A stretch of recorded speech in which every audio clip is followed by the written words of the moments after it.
What lurks in the night on Intellivision? But first, some answers on the community prompt. What's going on, everyone? It's Rich Haywood here from Bacon Ice Cream Productions and Team RTFC, welcoming you to yet another episode of Good Times with Retro Rich and Fun for Five. That's right, we're back with Fun for Five. It is indeed INTV Tuesday, but before we get into that, Happy New Year, everyone. Happy New Year. If you guys have gotten to the channel, I'm going to keep saying this to start the video of every single video that we get into.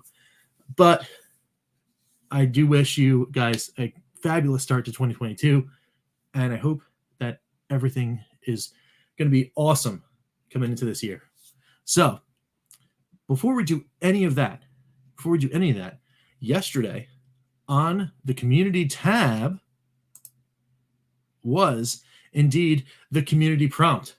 So let's go through on the community tab and read the community prompt answers for the question. What was the question? Now, I normally would put this up, but I'm in StreamYard again, so I completely forgot that step. But bear with me. The question was regarding the Time Machine arcade game. The question was, if you could go back in time and experience any arcade game, again for the first time, which one would it be?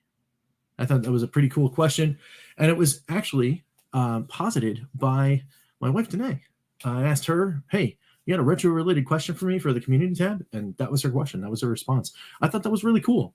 Now, don't forget, because we do community prompts Monday into Tuesday of every week before we hit a 10 episode. This is episode 140, if I'm not mistaken, of Good Times with Retro Rich. Before we hit 150, that Monday right before is always going to be on an INTV Tuesday also, by the way.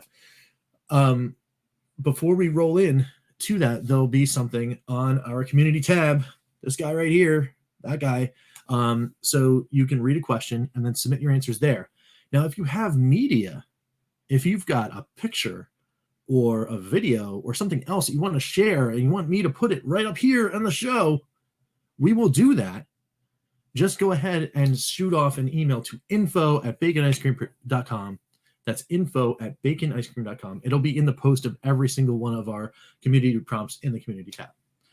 So without any further ado, let's go through and read some of these responses. Now, John, he had a pretty classic response. He'd say it'd have to be Cadillacs and dinosaurs. It's such an insane concept, yet it is so much fun. And that is cool because I actually never saw a Cadillacs and Dinosaurs arcade cab in the wild. I thought, I don't know, maybe it's like region specific, that specific game, but I know that Cadillacs and Dinosaurs is like on a huge list of everybody's like favorite kind of like kitschy retro side action games. So definitely a good pick right there. My main man Ed Retro Kill 9, he's also in the mix, and he says the OG Mortal Kombat would be the one that he would go back and be, if he could relive playing that for the first time. Mortal Kombat would be the one. He says it's tame now, but back then it was the first of its kind. I remember being blown away when I saw this game in the arcade with the fatalities. It was so fantastic, and all I wanted to do was play this game and master the fatalities. And of course, everyone else did too, right? You had people there with their stacks of quarters when that game came out. They had their move list, their move set, and they were like, all right, cool. Now I know if you do this and you do that, you get him down, you can't hit him, don't hit him yet. And everyone's like, yeah, don't. He's like, just finishing him. It's the finish him thing. So like, and then everyone just like pauses to see if the player is going to put in the right combo. And then, if you've got the then everyone's like, oh, and of course it was cool. It was cool to see in the arcade. Like that was some moments in the arcade that I miss, like the discovery, right? Now we have instant discovery. As soon as somebody finds out something, 2 seconds later it's on the internet, and then it's like you don't get the same feeling, I guess, but I think it is still cool. Back in the day where you'd go to a place with your buddies and you'd like see things for the first time on these cabinets and machines. Very cool. So PGPYT a friend from the Twitterverse and the YouTubeverse, does some cool Evercade stuff. He says he would go back in time to experience Space Invaders in the arcade for the first time. That's a cool one, because Space Invaders was one of those things where as soon as it dropped, everyone ran to those cabinets because it was like, oh man, this is such a cool game, and like it transcended, or you brought to the next level that whole arcade shooter kind of thing, and it was it cemented many quarters in many slots over the year that it did come out. I think it was one of those, if it wasn't the most successful in the year it came out. It was maybe even the most successful, like of like it might have been the biggest moneymaker of the next couple of years or something like that. I mean, Space Invaders was huge. It was absolutely huge. So that is another good pick by PGPYT. All right, so we're gonna go to Crimson Cross, my buddy Crimson Cross, another Evercade fan. He says Elevator Action would be his pick. Such a fun and cool game, and it would be the one that I would go back and experience the first time. That's awesome. That's really cool. Elevator Action is a neat game. It's hard to get into. For me, it was hard to get into because you got to learn, like once you go down, you start going down each level. You got to be like really reactionary and know where your duck or jump or shoot. You got to time it really good. And then sometimes you get cheesed. The door opens as you're coming down the floor, and the guy automatically shoots as soon as he sees your foot. So then it's like you really can't do much because you're stuck in an animation. It gets it's crazy, but it is cool. It is a cool game. It is a cool choice. So thanks for the share, Crimson Cross. Sparkle Bunny is in the mix and says Bubble Bobble. Still think about it to this day. 2-player made it so special with my friends. Now that is an awesome puzzler. It is an awesome, cool game. And yeah, I mean, you don't forget too, like some of these games that were great, not great now, sitting down with friends around a TV. Some of these games had originated in the arcade, and arcade puzzlers are really cool. Like I remember the first time I saw there was a Puzzle Fighter cabinet, and I was like, wow, what the heck is this? You get like the Street Fighter guys, but then there's blocks, and what do you do? And then you learn that game, and that's really cool. That's really fun. It's really fun time. So it's not all about like the fisticuffs or the shooting or the the driving or anything like that. So that's pretty cool. That's very cool. So thanks to Sparkle Bunny. Chris, he's back. He says House of the Dead. Amazingly fun, especially 2-player. Now that's an awesome one. It's one of my wife's favorites. Not my wife's ultimate favorite, but one of my wife's favorites indeed. It might have actually been her pick if she was to answer. I forgot to get her answer. Maybe I'll do that on a follow-up. Get her answer on that question. But I would venture to guess that House of the Dead might actually be her pick for arcade. Now her number one favorite game of all time is Duck Hunt. Now, Duck Hunt Versus is an actual cabinet that we've gone and traveled all the way to Laconia, New Hampshire to Fun Spot to play. But I don't know if she would pick that over House of the Dead as far as a, just pure, I would want to go back and experience that for the first time because she really has fun with House of the Dead. And yeah, I mean, it is insanely fun 2-player because then you can get a little further in the game and do all that kind of stuff. It's really cool. Really cool. So thanks for the share, Chris. And now it's Ian. Ian Hobbies is in the mix. He says the Sega Afterburner Arcade Machine Deluxe Moving Cabinet. Yes. John Connor would be proud. Yes. The Afterburner cabinet is so classic. Remember, you see it in T2. Every once in a while, you'd see it in a big arcade because those things are monstrous. That cabinet is absolutely monstrous. I don't think I've ever seen it more than twice in my life in 2 different places. And one was one of those conventions where they have like people bring their arcade machines, and someone brought that one, which is insane to think that they actually want to move it. And then the other was, I want to say there was one in Fun Spot one year. I wasn't there the year that I went back, but I want to say the first time I was there, there was a Afterburner Deluxe in there, and that was cool. That was cool to see. And it's just such as an experience, right? You sit in the thing and everything moves while you're doing the flight stick, and you can actually feel kind of like you're in almost a full-blown simulator that's simulating both a motion and a rock and a roll, and then like you're going up and flipping in the air and it leans you back. Yeah, that's a cool thing, and that would be something that even I would be like, oh man, if I had that experience, that even might have been my pick, because those kind of arcade games, you just can't get that in the house, right? You can play Afterburner with a flight stick in your desk, but you can't move with it, right? You can't have that experience, and that is actually kind of cool. Something that makes arcades special. So that is all of the picks. Now, what is my pick? Now, a lot of you guys are probably thinking, you know what? Here's that drum. He's going to come out. He's going to beat it to death again. He's going to say hard driving. But I'm not. The reason why is because hard driving was a slow burn for me. When I found it, I was like, oh, this is cool. And I sat down and I was like, oh yeah, it's kind of cool, and it's kind of hard to drive, and like, why is it so hard? It didn't click yet. And I was like, okay, it's fun when you dive to the right to go to the stunt track and you see the cow and you just hit the cow because you're not going to finish the first lap anyway because the game is so like brutal.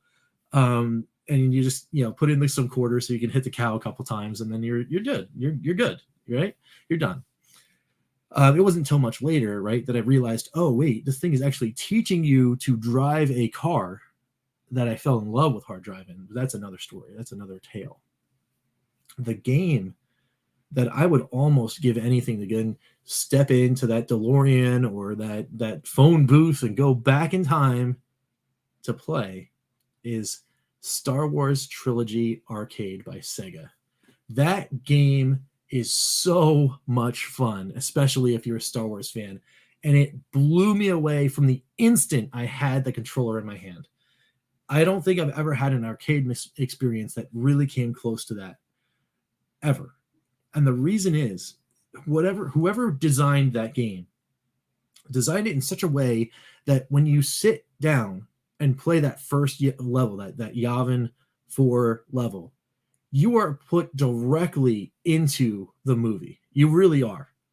And the fact that you have that experience where you sit down, and if you're in the cabinet one, like there was an open floor plan cabinet one, there was a completely closed in cabinet one, and I think there was even like a small bench one that they made too. But the movie theater that was right down the street from where I was living had one of the full cabinet ones, so the whole full back, and you kind of sat down and you were in it. You had the surround sound, you had the kind of closed off things that it made the background noise go away, and you were in that X-wing, and you flew that battle mission on Yavin 5. You were Luke Skywalker, right? Piloting that X-wing and taking down that first Death Star.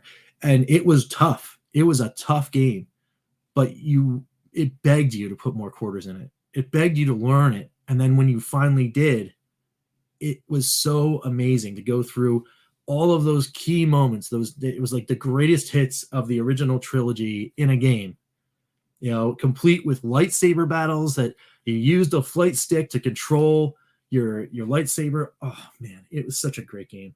It's such a great game. So to that end, that would be the one that I would go back. And even still to this day, when I see it, it's just amazing. That game is so good. And always gets my quarters. So that's the one for me. That's the one. Star Wars Trilogy Arcade by Sega.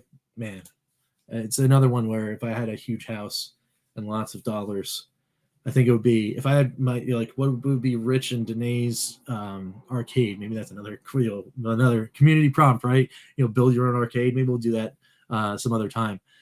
But it would be a hard driving cab, a Star Wars Trilogy arcade cab, and then House of the Dead cab and a Duck Hunt cab. I think that would do us. That would do us well.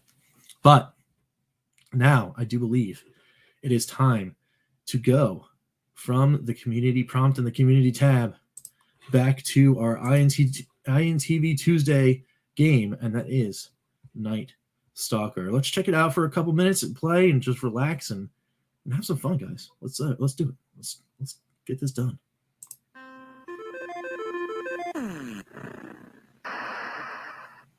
All right, guys.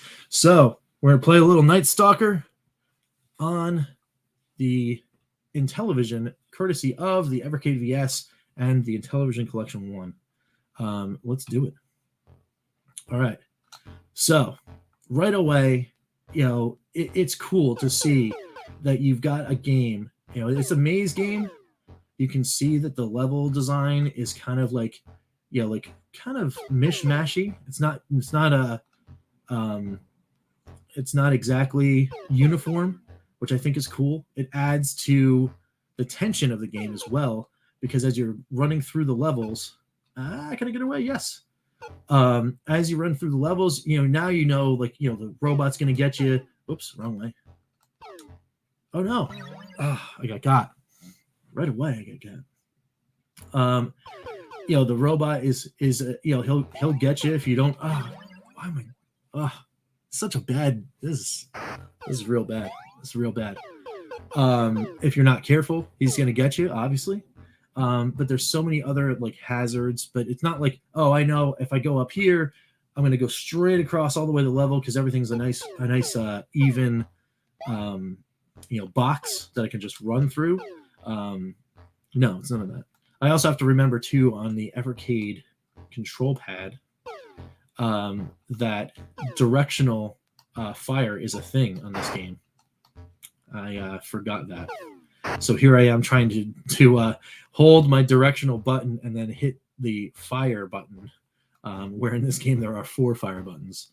Y being up, A being down, B being right, and X being left. So that could have been my problem in the beginning. But yeah, I mean, it's such a plotting, direct game, right? It's you're breaking out of a prison, I guess. You're being held there. You got the robot guy who's coming after you, and you just keep playing until, I guess until the end, right? So I saw DJC from DJC Game Studios. He was playing this game a little on a live stream over the holiday break, and he had a cool little thing. You can really spawn camp the robot if you're good enough. I am not, but all right, I don't have him there. So apparently there's a way to kind of spawn camp this guy and get huge scores. I want to say DJC hit 10,000 points or something like that, and nothing. It wasn't even trying. He just got this amazing score. So let me see if I can replicate what he did. I have to lure the robot. Why is it taking so long to fire? I have to lure the robot to there. Okay, there we go. So then he's going to spawn the bottom left, right? And just fire and go up because he can't move. He's trapped, right?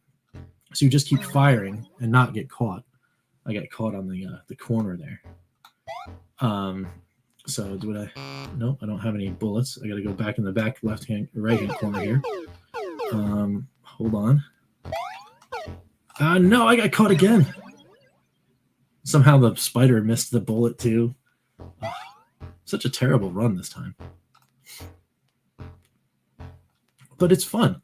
So there's some comparisons. I alluded to it in the Monday show when we were playing some more Golden Axe Warrior. That this game makes me feel almost, I don't know, that I want to play another one or whatever. But it does feel a little bit like another maze game, and that other maze game is Berserk. I really feel that this game does kind of feel a lot like it, and nothing wrong with that, right? I'm not saying it's a copy of the game by any stretch of the imagination, right? Oh, do I get the double? Yeah, I get the double right there. All right. But yeah, I mean, it's a game that brings the same tension to the table, right? Berserk does. It is a maze game. You have evil robots coming at you. They have a similar AI where as soon as they see your presence inside of the maze, they're going to start shooting. If you're on the same level, they automatically start shooting. The only difference is in Berserk, the walls are also an enemy, right? So like you can get them to just walk straight into these electrified walls, and that's a fun thing to see, right? But yeah, so those similarities there, it makes me dig Night Stalker even more, right? Because I love Berserk. I really, really love that game. And I think that if I can't play Berserk on the 2600, and I got my Intellivision, this is another great game for me to play. No, I'm not gonna. Nope, that was it. That was it for me. I think that's a game over. Yes, it is. But so what do you guys think about that? Right? Do you think it's an apt comparison or no? Let me know about that. But there it is, Night Stalker. We played it for five minutes. I mean, it's a seminal title. It's a huge title. I think maybe what this one might be getting in just a second, but we'll see what's going on. So let's go ahead off to the wrap up and talk about this.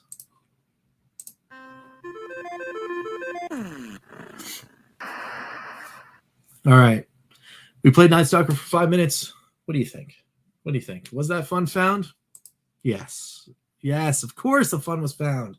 It's Night Stalker. It's one of the titles that I'm looking most forward to in a reimagined form on Amico. It is 100% another game that is going to be awesome to play. That I can't wait to get my hands on that one. This guy has all that kind of like freaky different like level progression, and when you like beat a level, it like warps into your face. It's like crazy times.